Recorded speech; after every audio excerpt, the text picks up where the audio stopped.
Good evening, it's Newsview. I'm Lee Sullivan. Thank you for allowing me in. Be visiting with Ron Hart, syndicated columnist, author, Fox News View contributor, libertarian, humorist. I mean, you got to be at least that to survive these days. But it is Memorial Day, and I hope you have had an opportunity in some small way to pause and remember those who have given their life or had their life taken in the service of this country.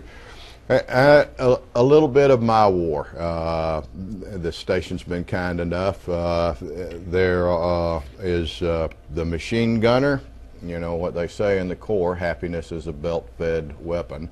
Then there is a group of Marines that are standing down. In this particular case, we were supposed to sweep an area that had been a hotbed of enemy activity. They made us stand down on the road while they overflew the area and dropped pamphlets in Vietnamese saying we were coming. We took 40% casualties, one of their homemade booby traps, and then, like a group of happy Three Stooges, some of my friends and I, after a rocket and mortar attack, roll out a couple of rockets that didn't go off. Of course, if they had gone off, we wouldn't have been there for the photo opportunity. But it was the insanity of war. And then I served with a guy named Rutledge who was absolutely, totally insane, should have never been given a camera, and he takes a picture of an incoming round.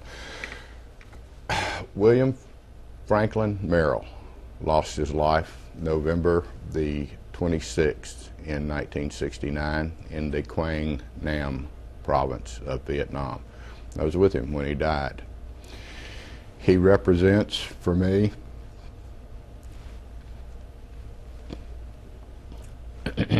what service people have done and continue to do.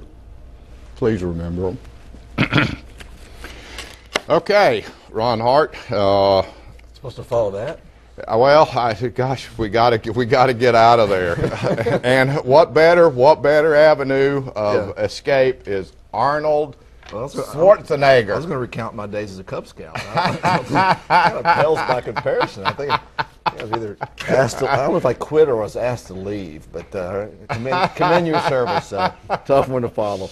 In the service of Schwarzenegger, apparently, huh? He's probably servicing the maids. Tough to follow him. Maria has decided she's not going to follow him anymore. No, exactly. His new tagline is, I'll be back to get my stuff. Mean, she's got to feel sort of violated. I guess, but I was told she also leaked it. I mean, obviously there's always games out there, no big deal, buried for a long, long time, and all of a sudden it comes out in and around their divorce time right after he's done being governor. So it's coincidental. Maybe it is what it is. Empathy always goes out to her, and it should. Obviously acted very poorly. Like you said earlier, I don't know what it is with these guys, but it's not a huge surprise. I wrote in the column this weekend that a Hollywood actor, an ex-bodybuilder, Austrian, now a politician, is got dalliances. I mean, it'd be a surprise if he didn't. In many ways, having a love child. I mean, today's age. Yes, sir, but the woman is hideous. Yeah, it's just unfortunate for the country to have to see that. At least the Kennedys, you know, I thought when he married Shriver, it was an attempt to make bulletproof Kennedys. I thought maybe that was the breeding of the future politician. Maybe the maybe the future politician is going to be this kid. You know, Schwarzenegger's father was the SS or stormtrooper, and of course the woman's Mexican, so the kid will be half Mexican, partially Nazi. So there won't be a single border. There won't be a border in the country he won't cross in pursuit of his. Well, what's he going to do, Ron? I mean, where did kid or Schwarzenegger? Where with it? Well, a kid's probably Schwarzenegger. Yeah. Well, he's not going to make any more movies, so something good has come of this. No more Jingle All the Way. No more Twins. Maybe he's getting pretty old. Maybe he can do Partial Recall or Occasional Recall could be the next movie he could do, or Tinkle All the Way, maybe at night. I don't know what movies he's going to make, but Schwarzenegger, he's done a great job. He's known to be a groper. I mean, there's films of him when he was young, groping women. He has a different mindset coming from Austria. Getting back to our discussion the other night about the French people, they have a little different culture in these other countries toward women. But he was. Well, at least this chambermaid was a willing partner. Exactly. It's an opening at the IMF. If he goes to an interview there and just stress the fact that he had consensual sex with a maid, that would differentiate him from the other guy. No, here's the deal. My Where great did they great come up with this term, love child? Edwards is, I mean, every time. Oops, child. Yeah, I mean, what is that? I don't know. It makes it seem sweeter for the kid, maybe. I don't know. It's like, he could do Terminator 2, go back in time and wish he'd worn a condom. I mean, go back and change the past or something. But my point in the column this weekend is a simple one, and I think we make a mistake here, and it's a perilous discussion to have with people, but I believe it. My great way back grandfather signed the Declaration of Independence, John Hart. He's always studied the founders. I got news for you. They were all cads. They're all rounders. Ben Franklin's, gallivanting through France. Thomas Jefferson had multiple kids with Sally Hemings, the slave. He thought he'd covered that up for 200 years. All of a sudden, right. DNA found him out, didn't he? Did a pretty good job of covering that bad boy up, and then 200 years later, they out you. I mean, there's something about America that we seem like we want to know everything. And the media says about the Schwarzenegger thing, well, we want to protect the kid. If you want to protect the kid, don't be bringing this up. I mean, it's not like, who wins here? I mean, our country with Clinton or any dalliance like this, who are the winners? There are no winners. The kid's a loser, the wife's a loser, the woman's a loser, the guy's a loser, the country's a loser. There's no winners here. And the same with Clinton and Walensky. Who won that battle? Really? The No cleaners? Exactly. Dry cleaners down the street. But Starr, maybe. Edwards, I mean, they're talking about prosecuting that. Well, he's a sleazeball to begin with. I've written columns when he first came out. He's the height of problems. He's a plaintiff's attorney. He's got a huge ego. He thinks he's above everything else. He plays the envy card of what he's to America. So he's got something I'm going to take. He's the worst of all people. He always was. I mean, you look at my columns well before he got caught. I know a good guy when I see him. I mean, I never liked Al Gore. I grew up in the county next to him. They're not good people. I mean, he just was not a good person. And he spent $1 million, supposedly, allegedly, on this mistress, this Rihanna girl, whatever her name is, with this baby of election funds. So he may have a real problem, and he's a serious problem. Well, don't you got to have? I mean, you got to have a real buddy that will step up and say, "It's mine." Oh, kid! And we're not with DNA these days. Yeah, I mean, you could have done that 2 or 3 years ago, but a lot of guys around town are more scared of the DNA test than they are a registered letter. Ron Hart, we'll be right back. Welcome back. It's News View, visiting with Ron Hart. He is the author of There's No Such Thing as a Pretty Good Alligator Wrestler, and he wins an award for humor from the Ben Franklin in category and New York. And once again, congratulations. Thank you. Still think it's a mistake. Signed this one. Watch out, eBay. Here I come. So I had thought that Newt Gingrich, I'd been disappointed in his performance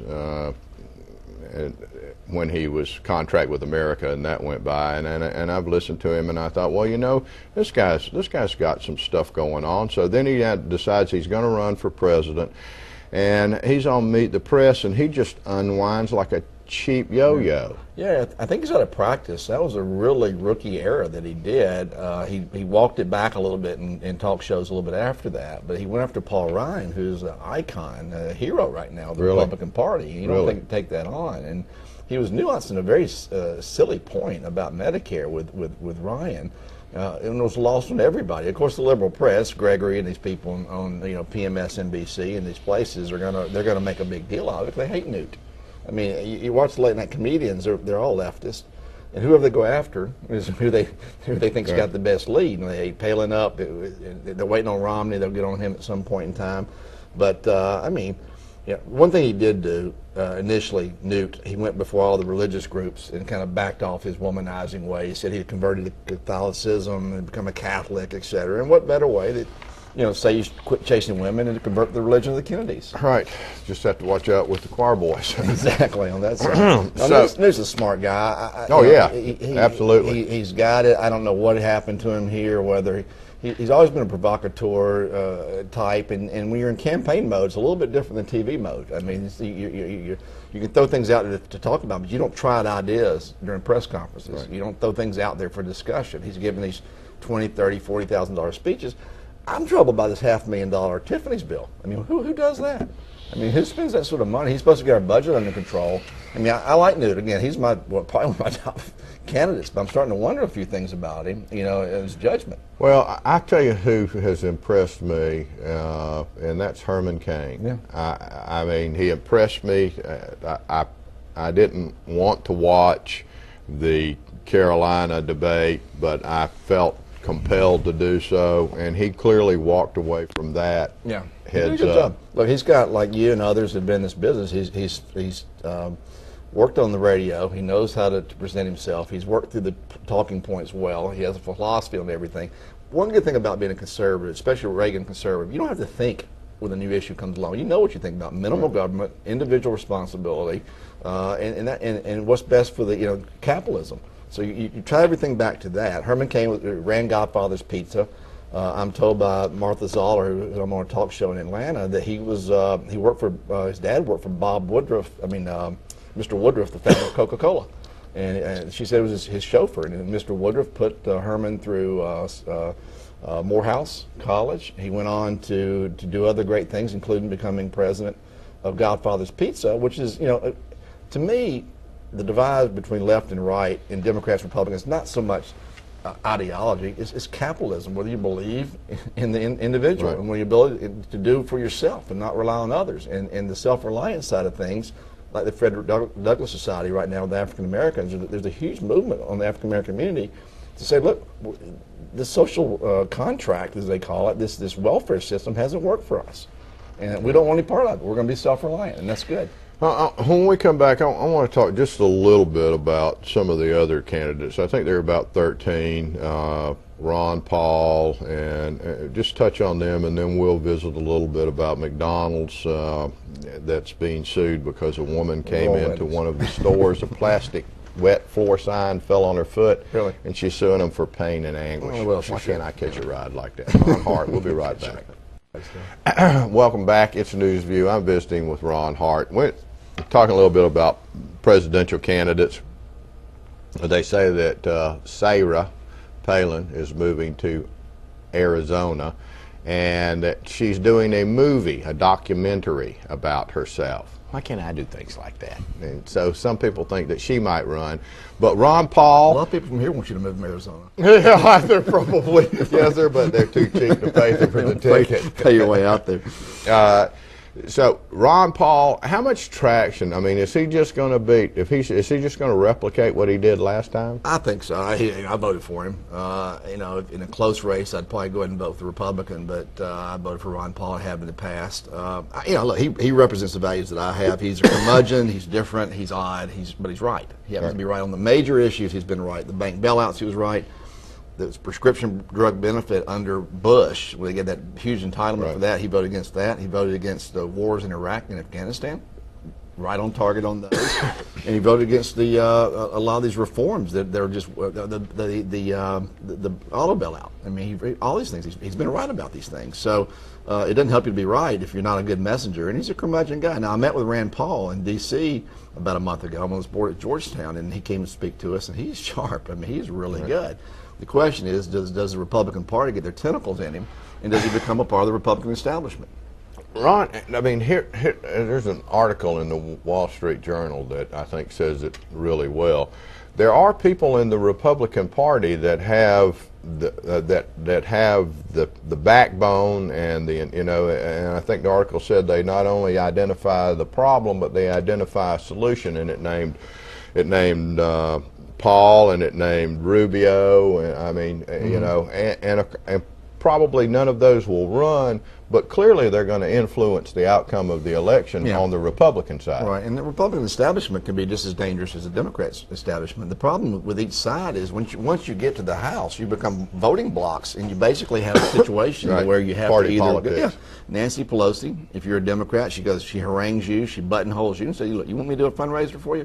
You want that bridge? You want that waterworks project? Vote my way." So you can have a blue dog Democrat, Heath Shuler, for example, in North Carolina, who gets brought into the fold on the left side. The same thing happens with Mitch McConnell on the right side. And they we had a guy here, Representative Brown, that was against the insurance thing, the only Republican that voted against the Citizens Insurance thing. He was a ranking House member. When I went over there to testify about a tax issue, he was on the front row. The next time I went back after his vote, you had to have opera glasses to find him. Right. They reduce your committee assignments. They act like a mafia wharf boss. Right. They beat you up. They send somebody after the thugs after you. The majority whip will come after you and say, "Hey, do you want this? Do you want this?" And eventually, it becomes a 51-4. It's like shirts and skins up there. And unless you're not a libertarian, I think the real answers are within the Libertarian Party. Can the Libertarian Party have influence on the Republican Party? Yes, to some degree, on social issues, certainly, and maybe on physical issues. But the real thoughts, the real ideas, and the hardest part are not the ideas, but the solutions. The solutions are never easy. Right. These aren't easy sales. But the independents, do you think Obama's locked and loaded for 12? Yeah, he's got $1 billion campaign fund. He's got 2-to-1 odds of winning right now in the Las Vegas polls. I mean, Romney's 10-to-1 because Romney hadn't got out of the primaries yet. But a lot of things can change. But here's what's going to happen to him. He's got a year and a half. The economy will recover anyway if you have Daffy Duck as president. The economy is a very resilient, rejuvenating type of situation. He's had his foot on the economy for 3 or 4 years, but it may be recovering by then. He may be able to point to some numbers. Oil prices might come down, by then. All of a sudden, he'll trumpet the country's a fickle place. His polls numbers went up 9 points when he shot bin Laden, but numbers went back down again, and the whole mindset is by American people, who have he shot for me lately? Right. And he's going to trumpet to the idiots in the middle who don't understand. You're only talking about you and I got no. I don't have any problem with your and my thinking. And we're not going to win that 20% of liberals. It's that 45 to 55 in the middle, the ones that hardly read the paper, who are those are the ones you have to influence. Ron Hart, we'll be right back.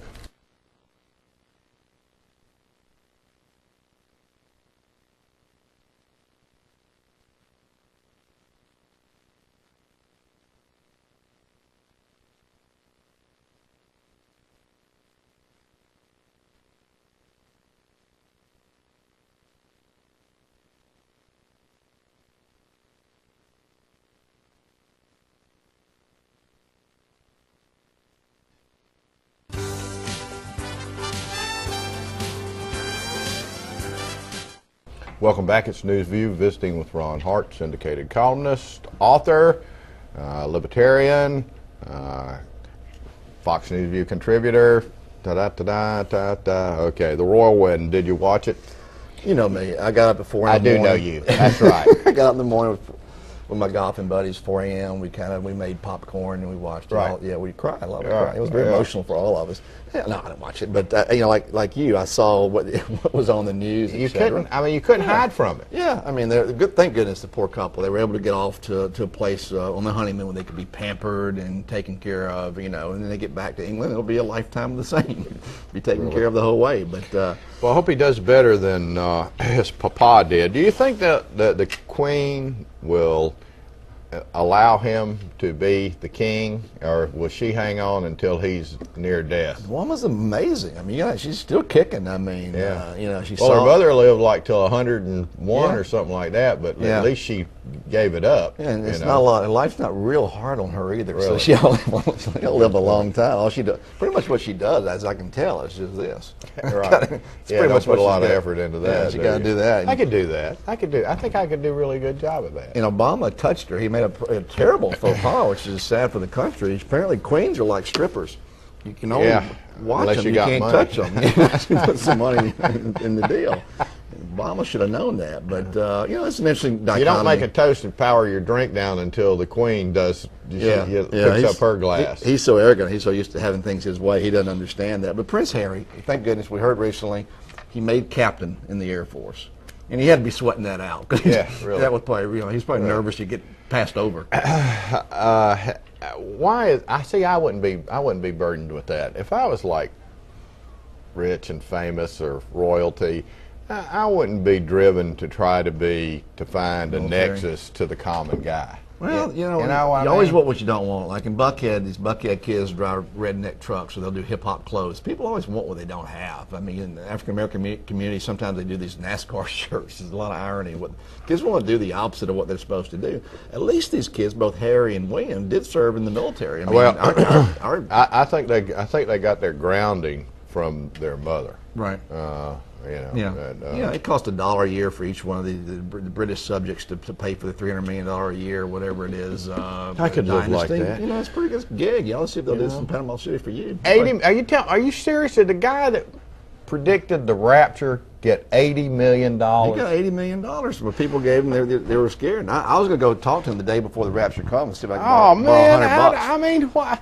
I mean, why is he out there running his cake hole about the end of the world when he's raking in the money? He's a televangelist. They're awful. You got Swaggart, who's a televangelist. Ted Haggard. Jimmy. Yeah, that's the reason I wrote a column one time. It said ministers should do more than lay people.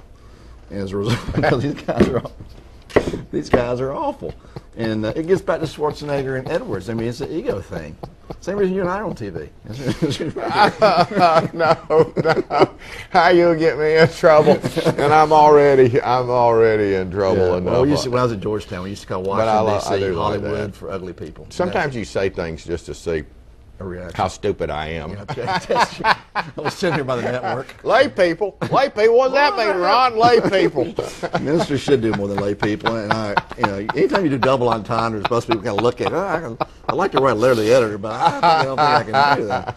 Listen, I always enjoy having you on. Oh, it's great to be here. I hope you had a great Memorial Day weekend. Say hello. You should certainly marry it above yourself. I appreciate it, and good to see you as well. All right. And I hope the great talk earlier about your war experience. Yeah, well, thank you for your service. Yeah, well, so many. Listen, those are my views. What are yours?